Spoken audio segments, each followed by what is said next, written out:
Yang terhormat pimpinan Pondok Pesantren Darul Huda, Ibunya Haji Nur Nadirah SPDI, Al-Ustadz Muhammad Rasulul Iman FPSI, Al-Ustadz Muhammad Eko Hadi Munsoro SPDI. Yang kami hormati Al-Habib Mohsin Al-Atas selaku pengasuh Pondok Pesantren At-Talibiyah. Yang saya hormati tamu undangan, yang saya hormati jajaran Asatidz wal Ustadzat Tarbiyatul Muallimin wal Muallimat Al-Islamiyah Darul Mujahadah, dan tak ketinggalan pula teman-temanku seperjuangan yang saya banggakan. Assalamualaikum warahmatullahi wabarakatuh. Alhamdulillahirabbil alamin wa bihi nasta'in wa ala umuri dunya waddin. Wassalatu wassalamu ala asrofil anbiya'i wal mursalin wa ala alihi wa sahbihi ajmain. Amma ba'd. Puji syukur kita haturkan kehadiran Allah Subhanahu wa taala yang telah memberikan kita rahmat, hidayah serta inayahnya sehingga kita dapat berkumpul pada sore hari ini. Salawat beserta salam selalu kita tujukan kepada Nabi kita, Nabi Agung, Nabi akhir zaman, Nabi Muhammad Sallallahu Alaihi Wasallam. Dan insya Allah akan kita dapatkan sahabatnya yang nanti. Amin amin ya rabbal alamin. Kami selaku pembawa acara akan membacakan beberapa acara pada sore hari ini. Acara yang pertama yaitu pembukaan. Acara yang kedua, pembacaan ayat suci Al-Quran. Acara yang ketiga, Mau'idatul Hasanah yang akan dibawakan oleh Habib Mohsin Al-Atas. Acara selanjutnya, santunan anak yatim. Acara yang selanjutnya, sambutan-sambutan. Dan acara yang terakhir, penutup. Beranjak ke acara yang pertama, marilah kita buka acara pada sore hari dengan bacaan mengumpulkan Al-Fatihah.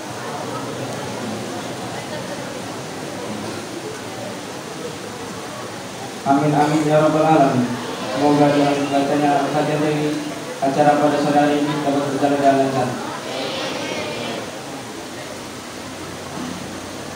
Acara selanjutnya yaitu pembacaan ayat suci Al-Quran yang akan dibacakan oleh Saudara Damar Surya Pratama dari kelas 6 TNI. Waktu dan tempat kami persilahkan. Assalamualaikum warahmatullahi wabarakatuh.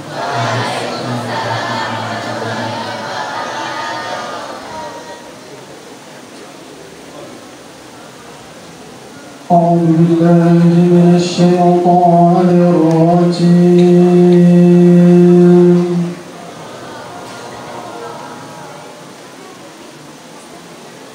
بسم الله الرحمن الرحيم.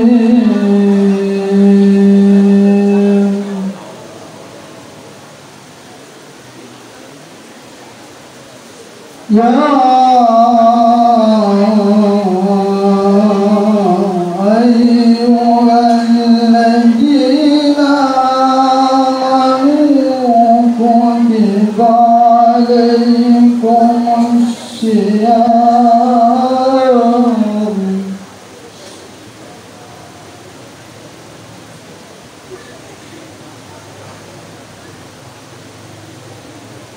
كتب عليكم الصيام كما كتب على الذين من قبلكم لعلكم تتقون.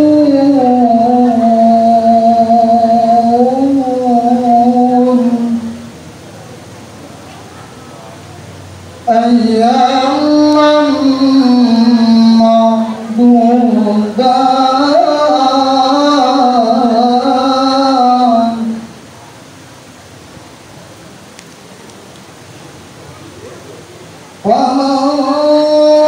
كان منكم مريضا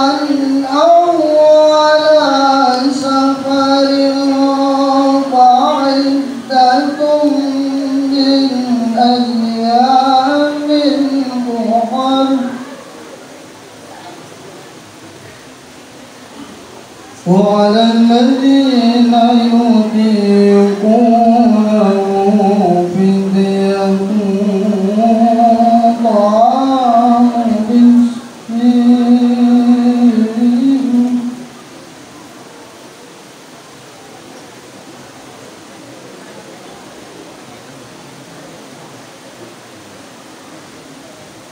وعلى الذين يطيقونه فدية طعام مسكين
فمن تطوع خير له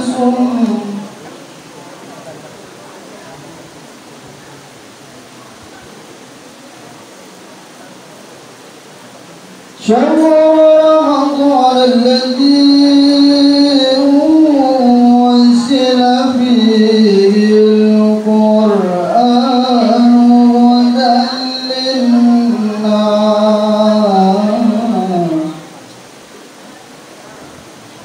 هدى للناس وبينات من الهدى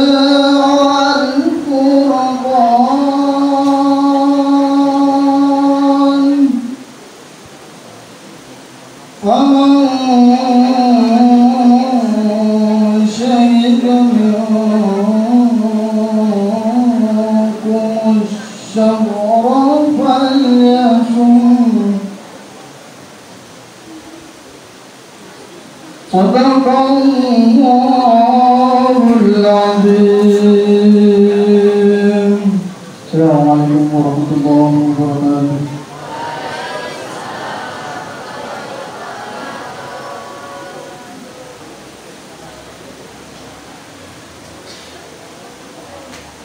Acara selanjutnya yaitu Waidatul Hasanah yang akan dibawakan oleh Habib Muhsin Al-Atos selaku pengasuh Pondok Pesantren At-Thalibiyah Bumijau. Kepada beliau kami waktu dan tempat kami persilakan. Allahumma shalli ala Sayyidina Muhammad. Allahumma shalli ala Sayyidina Muhammad. Allahumma shalli ala Sayyidina Maulana Muhammad.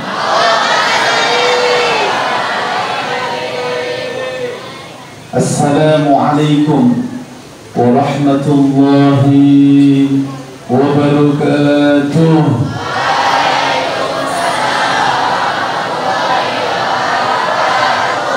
Bismillahirrahmanirrahim. Alhamdulillahi rabbil alamin. Wassalatu wassalamu ala asyrafil anbiya wal mursalin wa ala alihi wa sahbihi ajma'in. Amma ba'du. Hadratul muhtaramin, pemu'alim, ulama, sesepuh binispuh, asatidah, tokoh-tokoh masyarakat, wabil khusus keluarga besar Pondok Pesantren Darul Mujahadah. Beliau Bunyai Hajah Nur Nabirah, kita doakan mudah-mudahan beliau panjang umur dalam keadaan sehat walafiat. Kemudian beliau Al-Ustaz Hadi, kalau lagi masih muda tapi luar biasa. Saya tadi masuk sini bingung. Beliau itu sama-sama dengan saya di forum komunikasi pondok pesantren. Saya pikir nggak begitu jauh, ternyata masya Allah jauh. Salut saya, beliau tanggung jawabnya luar biasa dan aktifnya luar biasa. Alhamdulillah, inilah tokoh-tokoh yang dibutuhkan oleh Kabupaten Tegal. Mudah-mudahan beliau sukses, panjang umur, amin Allahumma. Ibu Kepala Desa dan perangkatnya yang saya hormati, santri putra maupun santri putri yang saya banggakan. Mohon maaf sebelumnya, barangkali ini agendanya agak sedikit singkat karena ini agendanya sebetulnya agak sedikit benturan. Makanya tadi saya sampaikan kepada Al-Ustaz Hadi bahwa saya minta request. Biasanya kalau acara sambutan dulu, saya mau idhoh dulu baru sambutan. Kenapa? Karena saya itu di pondok pesantren, saya punya namanya P3AT, pengawal pengasuh pondok pesantren atau lebih. Jadi ada organisasi dari stakeholder dari luar, ada dari Jakarta, dari Tegal, terus Pemalang dan mana-mana, itu namanya pengawal pengasuh. Itu anggotanya hampir 200-an. Dan ini acaranya buka bersama. Tetapi luar biasa, saya ta'alluq pada beliau, Al-Ustaz, luar biasa. Dulu pada waktu tahun kemarin saya diundang untuk acara 100 hari. 100 hari saya sudah mengiyakan, ternyata Allah berkehendak lain. Ana turid antar turid, wallahu yaf'alu lima yurid. Ternyata saya harus berangkat haji, jadi nggak bisa hadir gitu loh. Makanya kalau kemarin, walaupun kondisi saya sakit, kaki saya itu bengkak sakit 2 hari ini. Tadi baru dari dokter, tetapi wah kalau saya sampai warung saya agak sedikit kecewa. Benar-benar Masya Allah, Alhamdulillah. Ini pada Allah bisa kumpul dengan antum sekalian. Mudah-mudahan dapat ridho dari Allah Subhanahu wa taala. Amin Allahumma. Acara nuzul Quran. Sebelum saya menyampaikan sedikit tentang sejarah Al-Quran, karena kalian adalah semua para santri. Tadi saya bertanya kepada Ustaz, alhamdulillah di sini wajib untuk mukim sama dengan saya. Alhamdulillah saya punya pendidikan dari mulai TPQ, MI, NTS, SMK dan perkuliahan. Itu wajib untuk mukim. Ini sama alhamdulillah. Jadi saya berpesan pada kalian semua sebelum cerita terkait dengan Al-Quran, kunci sukses seorang santri at-talib, ya, ini perlu diperhatikan supaya kalian sukses di dunia dan sukses di akhirat. At-talib yata'allam, maka kunci yang pertama adalah kalian belajar. Kalian pesantren belajar. Jangan pesantren turu sih gampang aja, tapi apa? Belajar, terus takror, ngaji, itu pertama. Setelah yata'allam wa yakhdum, lalu apa? Dengan khidmah, dengan kiainya, dengan beliau, dengan ustadznya, dengan pengasuhnya, khidmah. Kalau belum diizinkan keluar, jangan sampai berani-berani keluar. Kecuali insya Allah kalau izinnya nikah, ustadz pengasuh itu pasti akan mengizinkan. Kalau saya sendiri ada aturan, setelah pesantren sekian tahun ada wajib khidmah. Tetapi kalau memang nikah, walaupun belum selesai, saya izinkan. Gitu seperti itu. Jadi harus khidmah. Wa yakhdum faman khulusa bihima. Jika kalian semakin ikhlas karena Allah Subhanahu wa taala, di dalam belajarnya kamu ikhlas karena Allah, di dalam khidmahnya ikhlas karena Allah Subhanahu wa taala, maka futihat anwa'i abwabil barakah. Maka Allah Subhanahu wa taala akan bukakan pintu-pintu keberkahan, keberkahan dunia dan akhirat. Termasuk apa? Rezekinya, Kalau dapat suami yang bermanfaat bagi dunia dan akhiratnya, punya istri juga sama bermanfaat bagi dunia dan akhiratnya.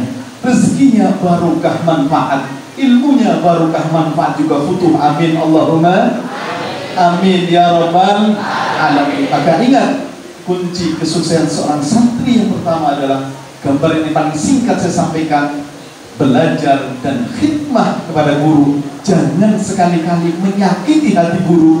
Jangan sekali-kali kalian semua berani kepada ustadz, kepada pengasuh. Jangan, naudzubillah, summa naudzubillah. Yang kedua saya berpesan, yang namanya orang alim. Pesan yang kedua pada para santri, laisal mar'u aliman. Tidaklah seorang itu alim walaupun ngajinya lama, kitabnya selemari, tetapi tidak disebut orang alim. Laisal mar'u aliman ma talabal ilma.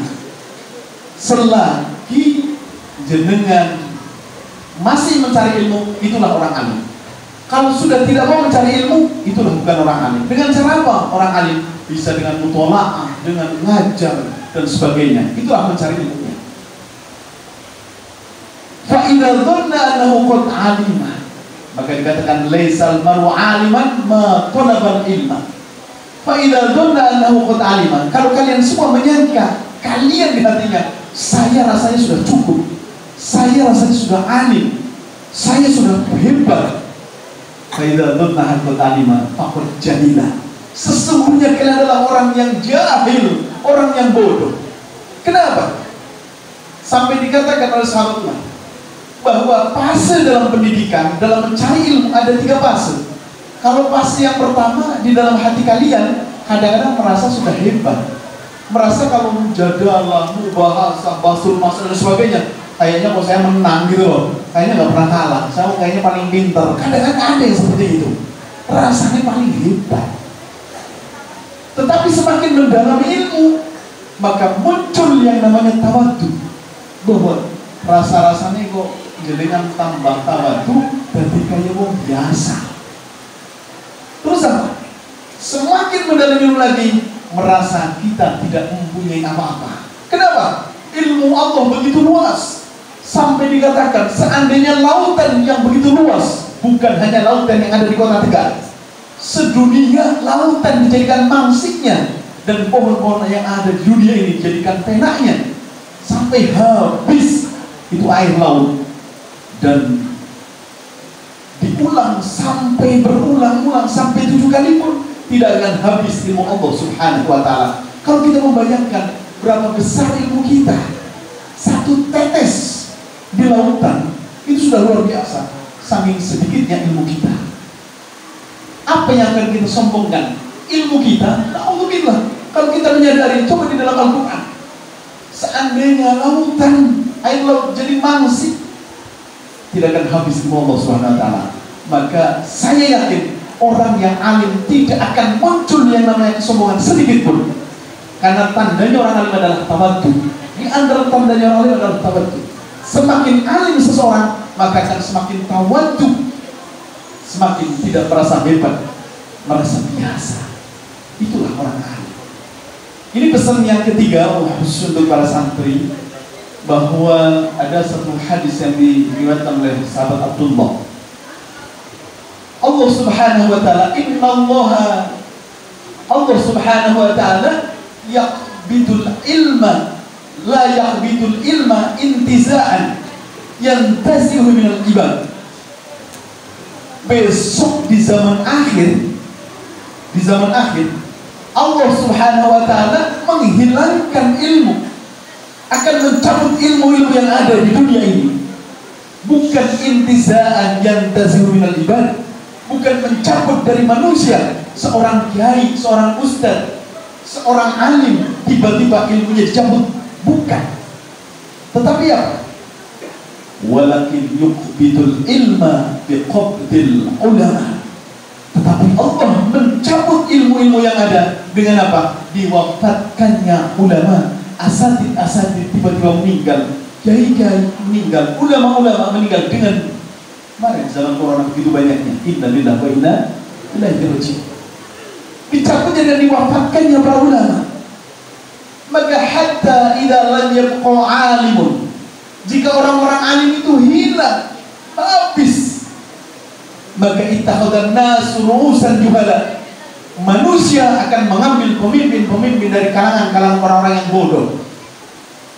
Fasu'ilu, apabila mereka pemimpin-pemimpin dari kalangan bodoh itu ditanya, maka fa'aftu bi ghairi ilmin, mereka berfatwa tanpa ilmu, sehingga fadullu wa adullu, mereka akan menyesatkan dirinya dan menyesatkan orang lain. Inna lillahi wa inna ilaihi raji'un. Hadirin hadirat rahimakumullah, acara sore hari ini adalah acara nuzulul Quran. Sedikit saya cerita tentang Al-Quran. Pada waktu mungkin kalian sudah paham sekali tentang sejarah bagaimana turunnya Al-Quran, tetapi kadang-kadang kita tidak bisa memahami bagaimana keajaiban Al-Quran. Al-Quran adalah mukjizat terbesar Rasulullah SAW. Yang namanya Al-Quran itu adalah mukjizat.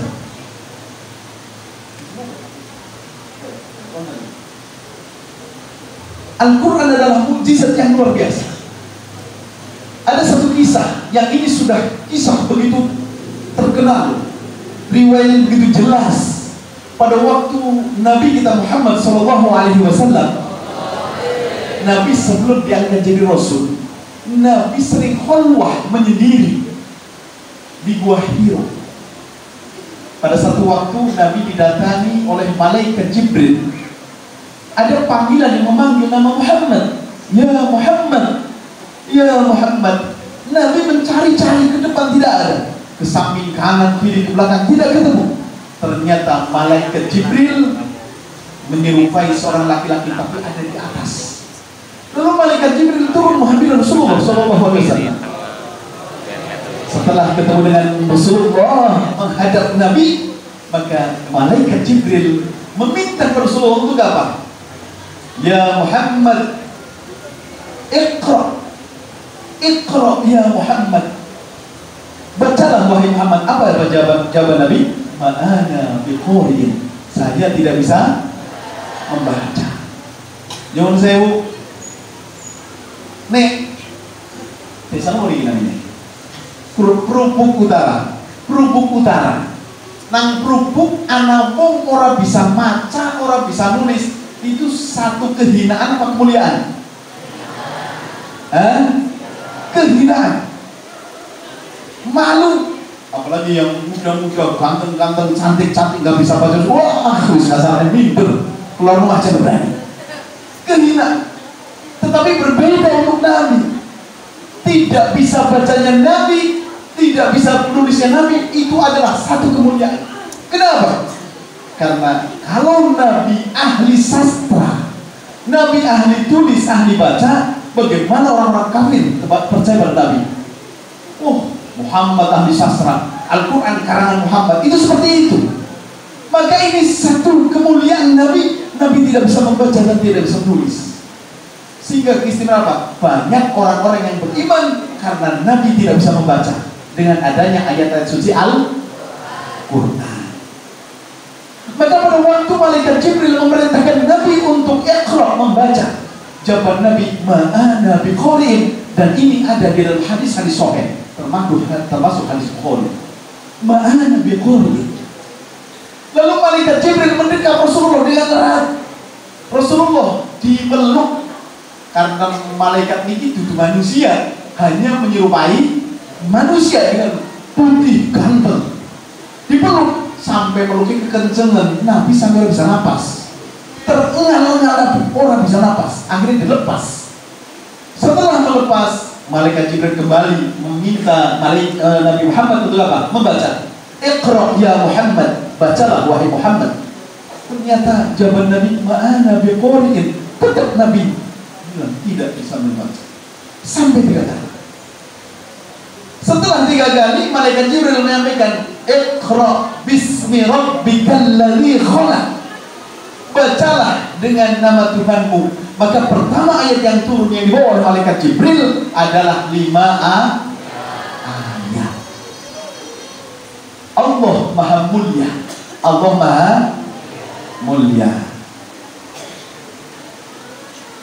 Malaikat Jibril menyampaikan wahyu, membawa Al-Quran.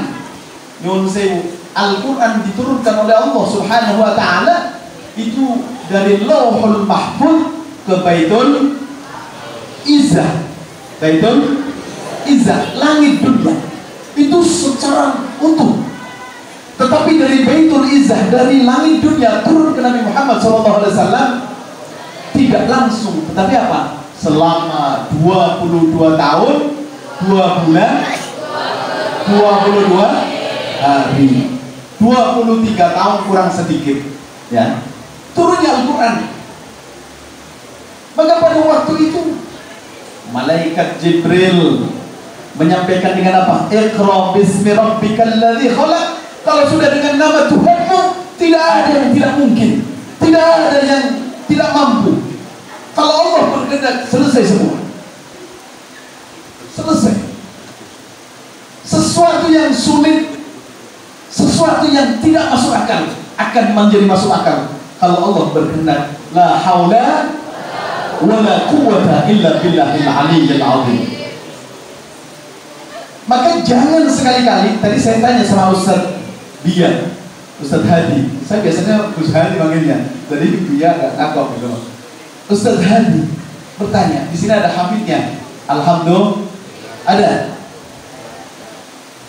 Saya sampaikan, kalau kalian menghafal Al-Quran, ingat, jangan meyakini menghafal Al-Quran itu sulit. Jangan di dalam hati kalian menghafal Al-Quran itu sulit. Tapi yakinkan dalam hati kita, menghafal Al-Quran adalah mudah. Walaqad yassarna al-Qur'ana lidzikri. Ini saya buktikan. Saya dulu pernah, bukan berhayal, pernah bermimpi bagaimana membuat satu program tahfidz, tetapi dengan program-program yang tidak sampai bertahun-tahun, hanya hitungan bulan. Ternyata betul itu bisa. Kenapa? Kuncinya adalah keyakinan. Tetapi ingat, dalam hal apapun, tadi waktu mulimah saya sampaikan, apa? Kuncinya kalau kalian menghafal Al-Quran, jangan sampai, wah, biar saya nanti dipuji orang sebagai hafidoh, atau sebagai hamil. Kalau istilah sunnah hamil, tapi di Indonesia hafid kan? Hafidoh. Nanti orang-orang memuji saya, memuliakan saya, nanti receh, uang mengalir. Wah, alhamdulillah, teman. Kuncinya lillahi ta'ala, dan di dalam hati kita akan mudahkan untuk menghafal Quran, insya Allah mudah. Termasuk kalian dalam mencari ilmu, mudahkan, maka dimudahkan oleh Allah Subhanahu wa ta'ala. Jangan sampai sesekali ingat.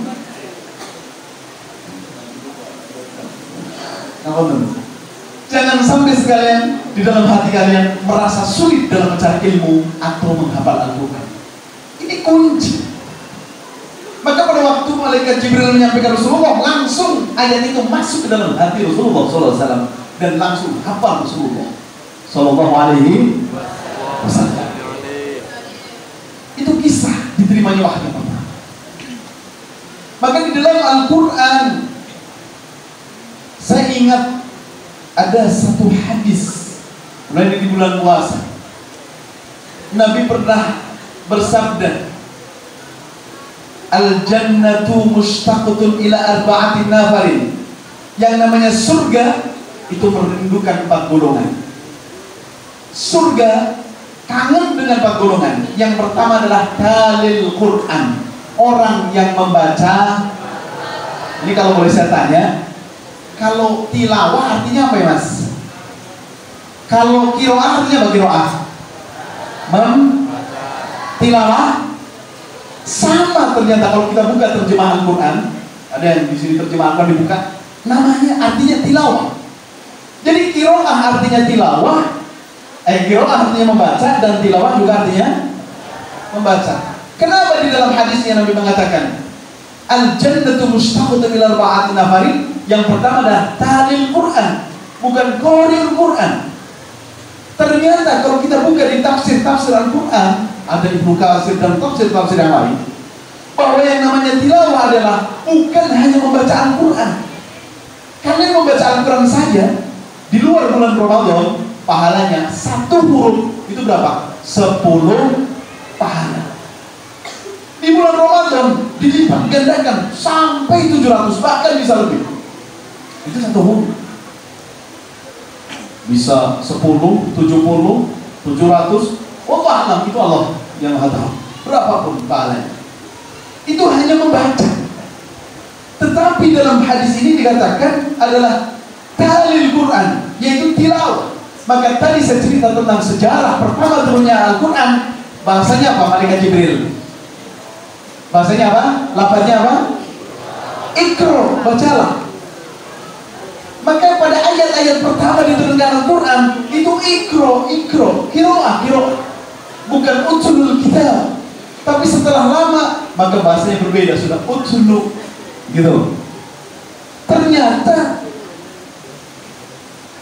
tilawah itu adalah membaca Al-Quran dan memahami isi Al-Quran, menghayati Al-Quran dan mengamalkan Al-Quran. Maka dikatakan orang yang talil Quran, membaca Al-Quran, adalah orang yang dirindukan oleh surganya Allah Subhanahu wa ta'ala. Maka kalian setelah membaca Al-Quran, hayati Al-Quran, pahami Al-Quran dan amalkan Al-Quran. Biarlah seperti itu. Terus kalau kita cerita tentang sejarah Al-Quran, mohon maaf saya sampaikan, saya alhamdulillah taharus binikmah. Tadi cerita Ustadz itu tentang Wonosobo, tentang Jogja, Wonosobo, dan juga kesini nyambung. Saya taharus binikmah pernah jadi imam di Masjid Agung Wonosobo, atau di terkenal sana Masjid Jami. Di sana jamaah saya dari kalangan Nahdliyin itu 20%. Jadi sekitar mungkin 30 orang. Dari Muhammadiyah ada sekitar 50-an, ada Salafi, ada MTA dan sebagainya.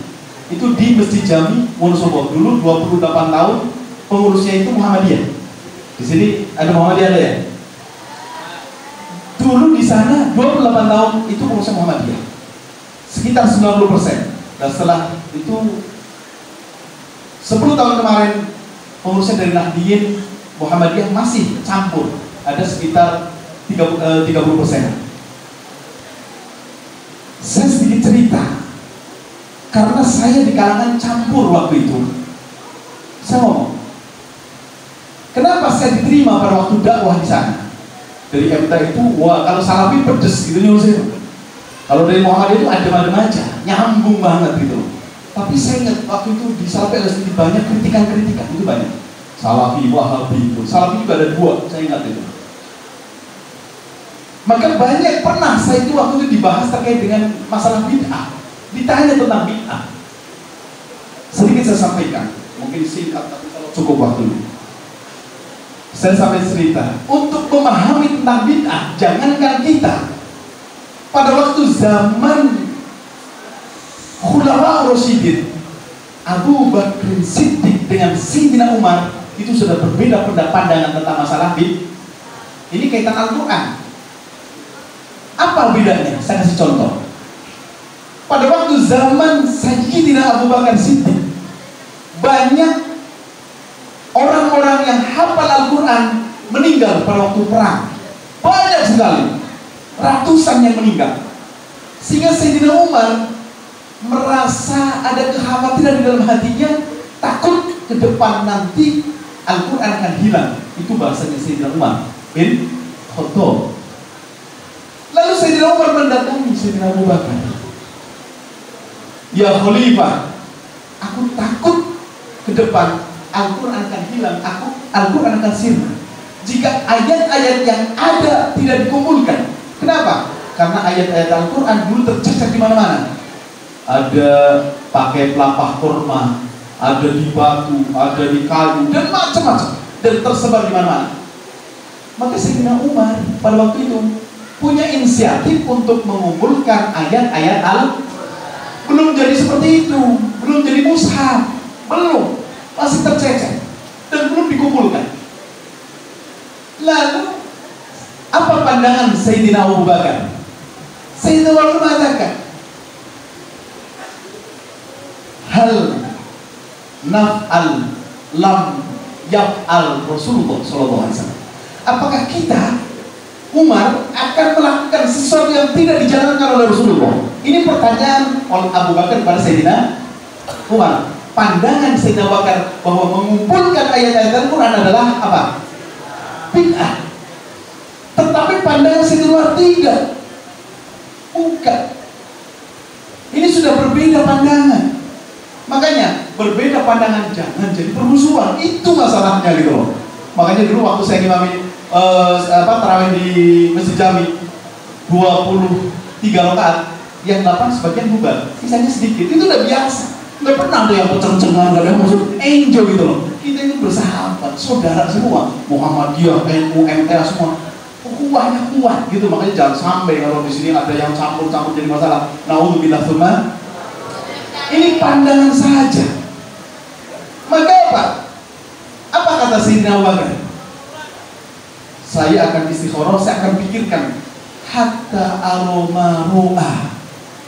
Aku akan berpikir apa yang dipikirkan oleh Umar. Ternyata setelah dipikir, Sayyidina Abu Bakar akhirnya mengikuti apa yang dipandangkan oleh Sayyidina Umar. Pandangan Sayyidina Umar dikumpulkan. Lalu Sayyidina Umar dan Sayyidina Abu Bakar mendatangi seorang pemuda yang sangat hebat, orang yang terhebat hafalan Al-Qur'annya. Siapa? Ada yang paham? Zaid bin Sabit. Orang yang benar-benar hebat dalam masalah hafalan Al-Qur'an. Ini bisa contoh untuk apa? Pejabat kita, seorang khalifah, seorang pemimpin negara mendatangi seorang Zaid. Setelah sampai di Zaid, apa yang disampaikan oleh Sayyidina Abu Bakar dan Sayyidina Umar? Bahasanya bukan memerintah, tapi apa? Tolong, gitu loh. Seorang khalifah bisa memerintahkan siapapun, karena apa? Sama wa ta'ala kepada pemimpin. Sayyidina Abu Bakar dan Sayyidina Umar bukan memanggil Zaid, tapi mendatangi Zaid.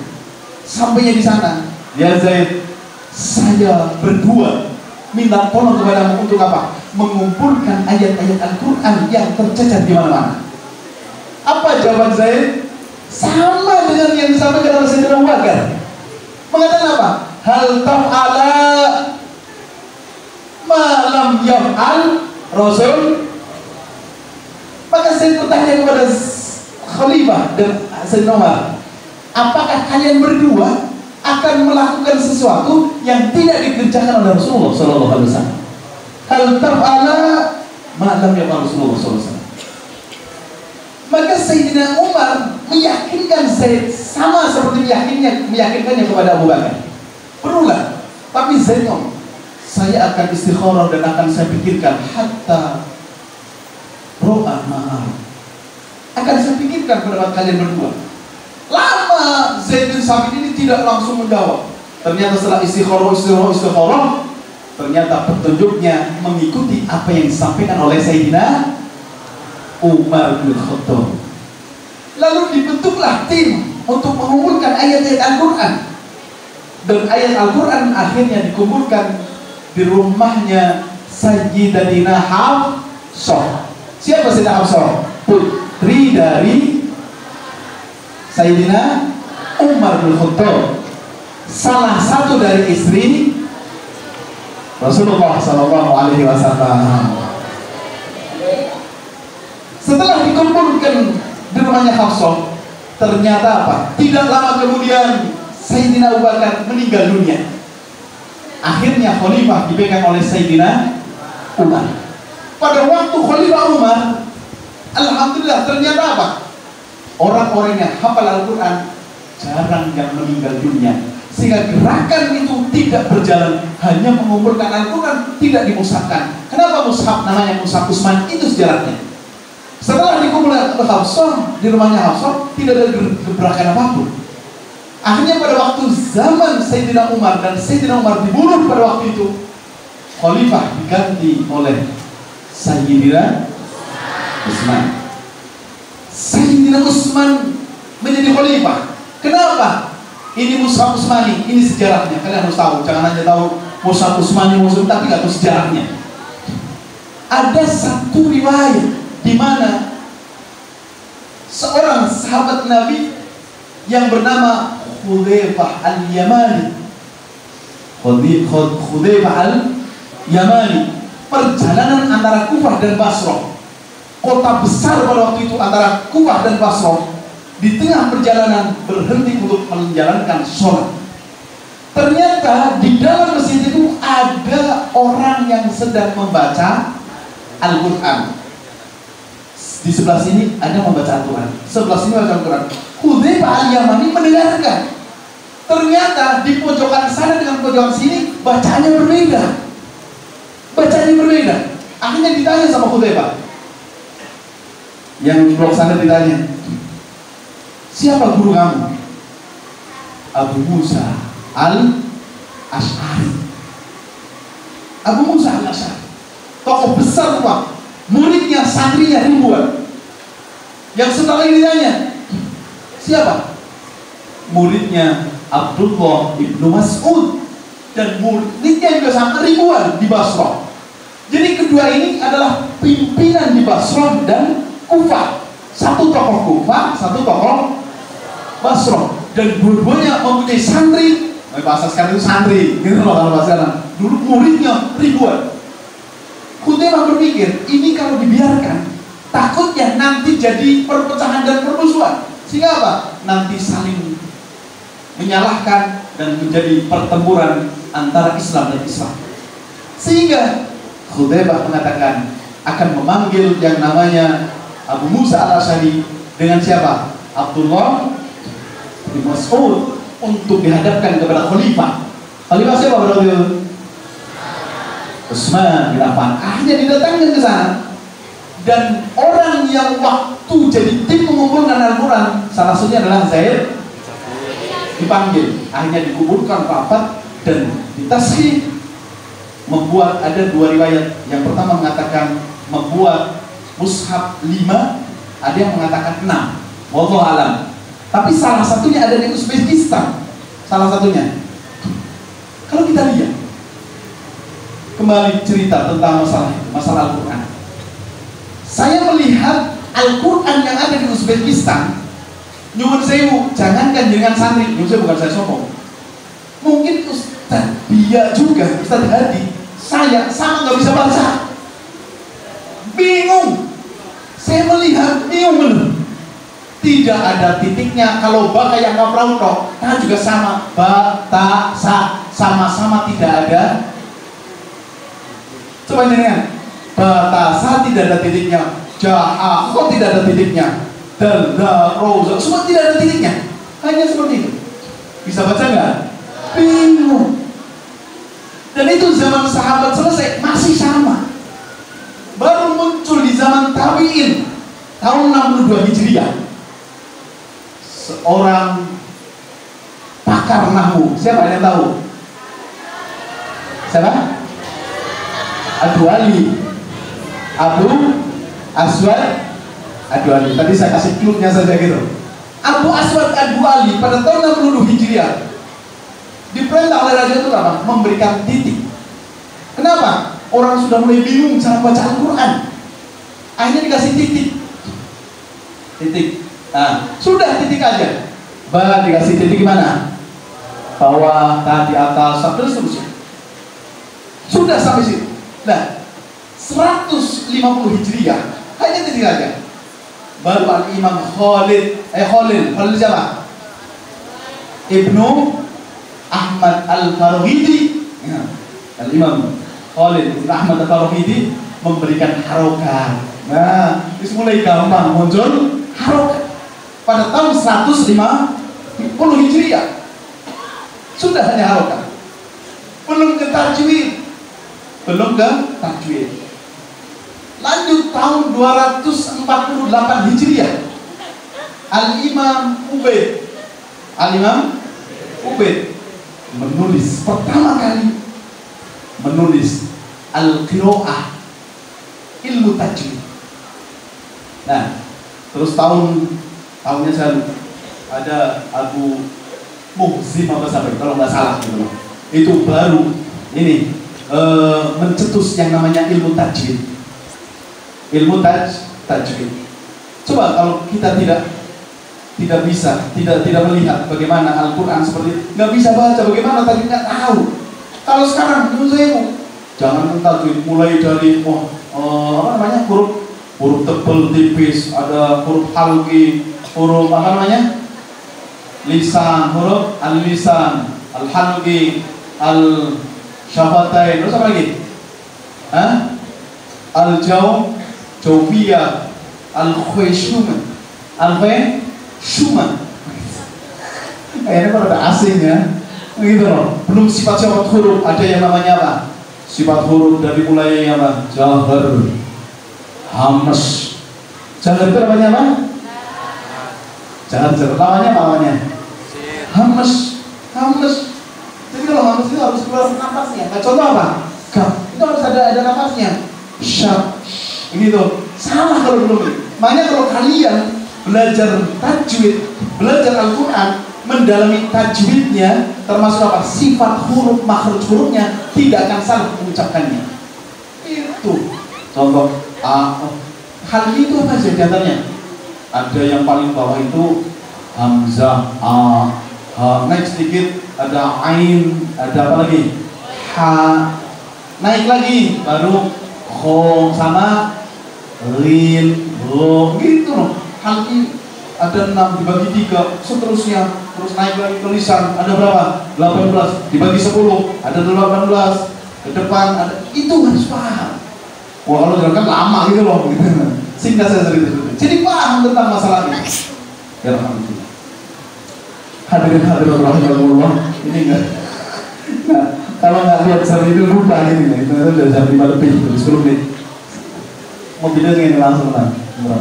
Oke, hadirin rahimahullah, mohon maaf, Ustaz semua. Ini karena waktunya terbatas, mudah-mudahan lain waktu bisa kita silaturahmi kembali. Amin Allahumma amin. Mohon maaf sebesar-besarnya, mudah-mudahan bisa manfaat dunia dan akhirat. Amin Allahumma amin amin ya rabbal alamin.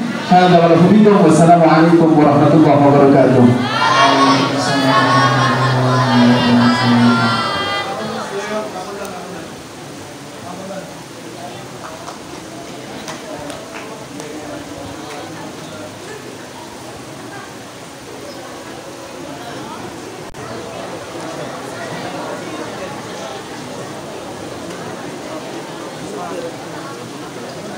Semoga apa yang telah disampaikan dapat bermanfaat bagi kita semua dan menjadikan kita lebih baik untuk kedepannya. Amin amin ya rabbal alamin.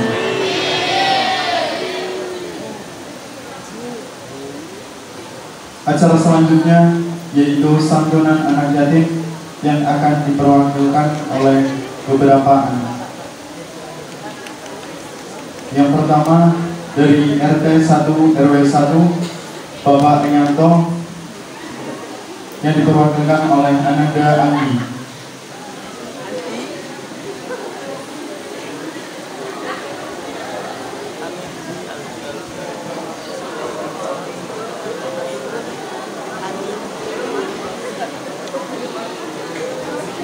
Allahu Akbar.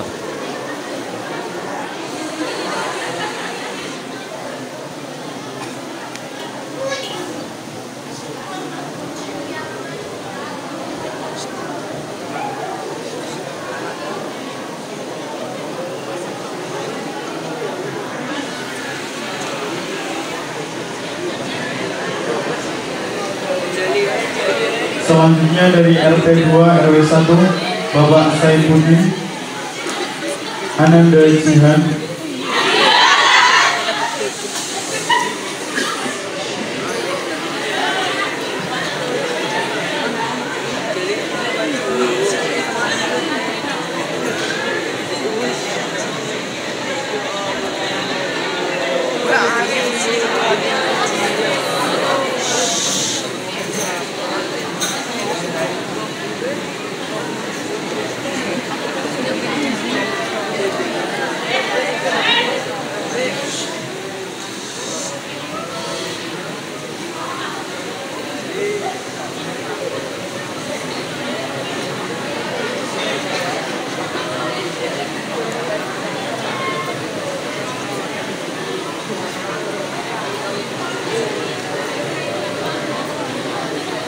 Selanjutnya anak dari RT 4 RW 1 Bapak Muhammad Apri Ananda Tegar.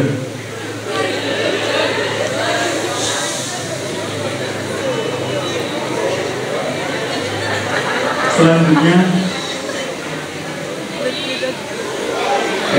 juga ada satu Bapak Burno Agus Purnomo yang dibawakan oleh Ananda Eza.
Dari RT 4 RW 6 Bapak Oyo dibawakan oleh Ananda Sasmita.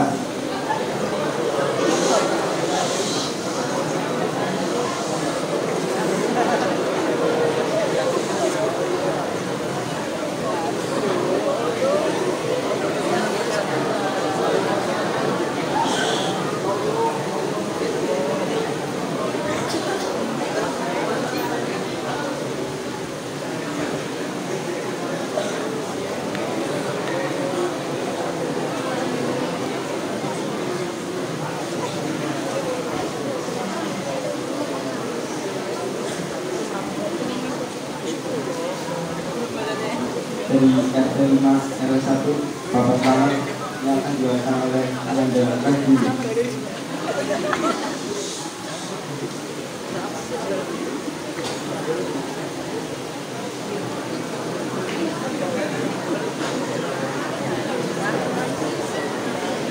dari RT 4 RW 01 Bapak Muhammad Apri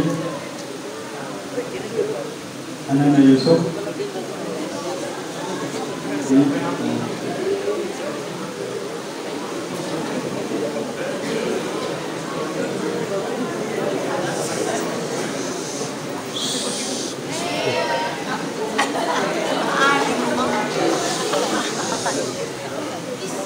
Kepada Al-Ustaz Eko Hadi Bensoro untuk memberikan santunan, dan kepada Umar Yono waktu dan tempat kami persilahkan.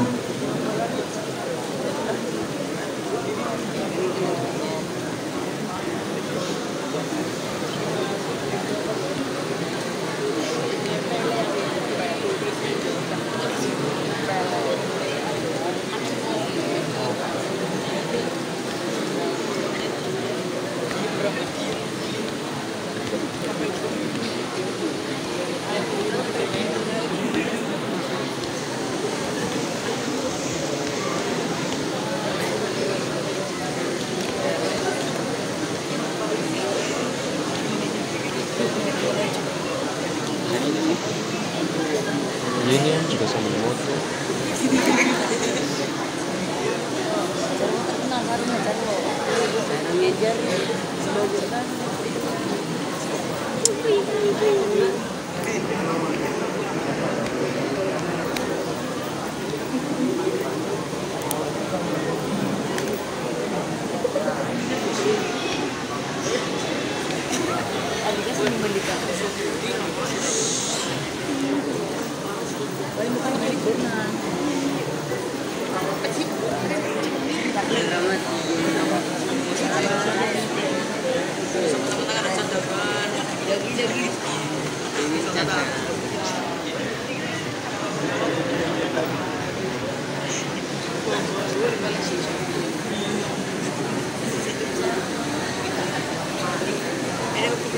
Orang sampai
Asik.